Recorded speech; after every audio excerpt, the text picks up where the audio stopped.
কোরআন মাথায় নিয়ে বলছি, কোরআন মাথায় নিয়ে বলছি, আল্লাহ পাকের কসম, আল্লাহ পাকের কসম, আল্লাহ পাকের কসম, আমি যদি ভুল বলি আমার জান্নাত হারাম হোক, আমার জান্নাত হারাম হোক, আমার জান্নাত হারাম হোক।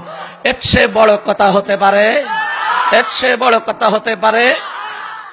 টাইওয়ালা যে 9টা হাদিসের কথা বলেছে, বুখারী থেকে 3টা, মুসলিম শরীফ থেকে 6টা, আল্লাহ পাকের কসম ওই 9 হাদিসে আমিন জোরে বলার কথা নাই। এইভাবে কোরআনকে মাথায় নিয়ে বলেছে যে আল্লাহর কসম, যদি বুখারীতে আমিন জোরে বলার থাকে তাহলে আমি জান্নাত হারাম আমার জন্য। নাউজুবিল্লাহ। আরে মানুষ এরকম গ্যারান্টি দিতে পারে? কে পারে? আরে বোকা পারে, পাগল যারা এরা পারে, মূর্খ যারা তারা পারে, যারা আল্লাহকে চিনে না, আল্লাহর ক্ষমতা সম্পর্কে জানে না, আল্লাহর যখন পাকড়াও করবে কত কঠিন হবে হাসরের ময়দান, এই ময়দান সম্পর্কে যাদের ধারণা নাই, আল্লাহর ক্ষমতা সম্পর্কে ধারণা নাই, এমনই অজ্ঞ মূর্খই মুক্তি বলতে পারে, পৃথিবীতে আর কেউ বলতে পারে না। মুফতি সাহেবকে এবার পড়ে শোনাচ্ছি বুখারী। এই যে দেখেন কালি দেওয়া আছে, বাবু জাহরিল ইমাম বিত্তামিন। মুফতি কান খুলে শোনো, তুমি, তোমাকে যদি আল্লাহ হেদায়েত দেয় তাহলে আমাদের উপকার হবে, কারণ তোমার মধ্যে হিম্মত আছে, শক্তি আছে, কিন্তু তোমার এলেম নাই। কারণ তুমি বুখারী পড়েছো, যে ওস্তাদের কাছে সে নিজে বুখারী বুঝে না। এই বুখারী যদি পড়তে হয় মদিনায় যেতে হবে, অথবা মদিনার ছাত্র শিক্ষকের কাছে পড়তে হবে, নাহলে তুমি বুখারীতে কখনো বুখারী খুঁজে পাবে না।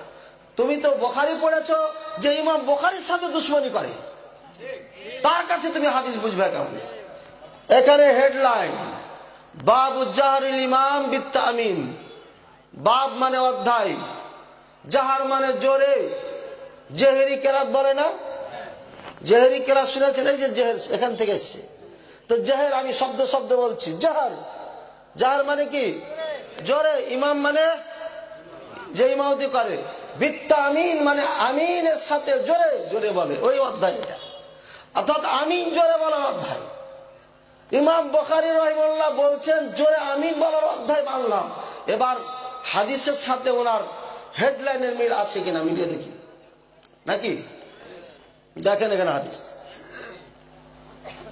দেখেছেন, হাদাসানা আব্দুল্লাহ ইবনে ইউসুফ قال اخبرنا مالك عن ابن شهاب عن سعيد بن المسيب وابي سلمة بن عبد الرحمن انهما اخبراه عن ابي هريرة رضي الله تعالى عنه ان النبي صلى الله عليه وسلم قال اذا امن الامام فامنوا فانه من وافق تامينه تأمين الملائكة غفر له ما تقدم من ذنبه وقال ابن شهاب وكان رسول الله صلى الله عليه وسلم يقول آمين। এবার অনুবাদ, দুইজন বিরাট বড় তাবিঈ, সাঈদ বিন মুসাইয়িব, একেবারে সাহাবাদের পরিপরি বড় বড় তাবিঈ, কিন্তু নবী করিম সাল্লাল্লাহু আলাইহি ওয়াসাল্লামকে বেচারা দেখতে পায়নি, যার কারণে তাবিঈ হয়ে গেছে, কিন্তু বয়স অনেক বেশি ছিল এবং হায়ার লেভেলের একজন তাবিঈ। উনি বলছেন, আর কে বলছেন? আবি সালামা, ইনিও হায়ার লেভেলের, এদের মাফ করা যাবে না। এই দুইজন বলতেছেন যে আবু হুরায়রা রাদিয়াল্লাহু তাআলা আনহু আমাদেরকে বলেছেন, কি বলেছেন? ইযা আম্মানাল ইমামু আমিন, ইমাম যখন আমিন বলবে তোমরা আমিন বলো। আচ্ছা, কইছে জোরে কই, এখানে জোরে তো কথা হয়নি। ইদা আম্মানিল ইমাম, ইমাম যখন বলবে আমিন, আম্মানা আমিন, তখন তোমরা বলো। তো আমরা যে বলবো, ইমাম যদি না বলে আমরা বলবো কোত্থেকে? জোহরে আসরে কি আমরা আমিন বলি? কখন বলি? ইমাম যখন বলে মাগরিব আর এশা আর ফজরে, তখন আমরা আমিন বলি। ঈদের সালাতে যখন বলে তখন আমিন বলি। আরে মুফতি, তুমি তো হাদিসই পড়নি, তুমি তো হাদিসের হায়ের কোনাটাও বুঝো না, তো তুমি হাদিসের ব্যাখ্যা করো কেন? তুমি ব্যাখ্যা করবা কুদরিয়ার হেদায়াত, ওইগুলো তোমার পড়া আছে, তোমার মানতে ফালসাফা পড়া আছে, যেগুলো দিয়ে এই ব্রেনটাকে নষ্ট করেছে আমার। কথা বুঝছেন? এদেরকে কি দিয়ে বুঝাবো? এই হলো আপনার ইমাম যখন আমিন বলবে তোমরা আমিন বলো। ফাইন্নাহু মান ওয়াফাকা তামিনুহু তামিনাল মালায়েকা, যার আমিন ফেরেশতাদের আমিনের সঙ্গে মিলে যাবে, গুফিরা লাহু মা তাকাদ্দাম মিন যামবি, পিছনের সব ছোট গুনাহগুলো মাফ হয়ে যাবে। এই জাহেল মুফতিরা কোটি কোটি মানুষকে এই পাপ থেকে বাঁচার থেকে বঞ্চিত করে রেখেছে। একবার আমিন বললে পিছনের সব গুনাহ ক্ষমা হয়ে যাবে। এই জাহেল মুফতিরা কোটি কোটি মানুষকে এই এত বড় একটা নিয়ামত থেকে বঞ্চিত করে রেখেছে। কথা বুঝছেন না? বুঝেন না? না কষ্ট হচ্ছে? আরো সামনে যাই, কি বলছেন? ইবনে শিহাব রাহিমাহুল্লাহ হায়ার লেভেলের একজন মুহাদ্দিস এবং তাবিঈ। এই ইবনে শিহাব রাহিমাহুল্লাহ বলছেন, ওয়া কানা রাসূলুল্লাহ সাল্লাল্লাহু আলাইহি ওয়াসাল্লাম ইয়াকুলু আমিন, আর নবী করিম সাল্লাল্লাহু আলাইহি ওয়াসাল্লাম আমিন বলতেন। বলছেন আমরা বলছি না বুখারী বলছেন? একজন হুজুর বলছে আপনাদের বাংলাদেশের একদম এইবার মাথায় বুখারী শরীফ তুলেছে, বলছে ওয়াল্লাহি আল্লাহর কসম বুখারীর মধ্যে জোরে আমিন বলার কোনো হাদিসই নাই। আল্লাহর কসম, আল্লাহর কসম করে 3 বার বলছে যে আল্লাহর কসম বুখারীর মধ্যে আমিন জোরে বলার কোনো হাদিসই নাই।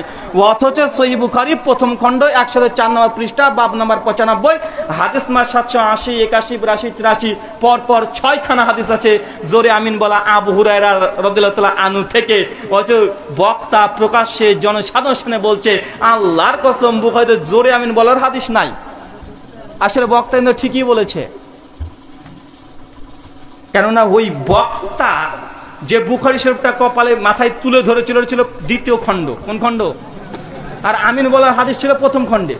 2য় খণ্ডে আমিন জোরে বলার হাদিস নাই। ও কিন্তু ঠিকই বেঁচে গেছে। কথা বুঝতে পারলেন না? ও যে কসম করে যেটা ভুল নয়, কারণ বলেছে এই দেখেন বুখারী মাথায় নিলাম, নিয়েছে 2য় খণ্ড, আর বলছে আল্লাহর কসম এই বুখারীর মধ্যে জোরে আমিন বলার একটা হাদিস নাই। আসলেই বুখারীর 2য় খণ্ডে নাই, আছে 1ম খণ্ডে। ومن أحسن قولا ممن دعا إلى الله وعمل صالحا وقال إنني من المسلمين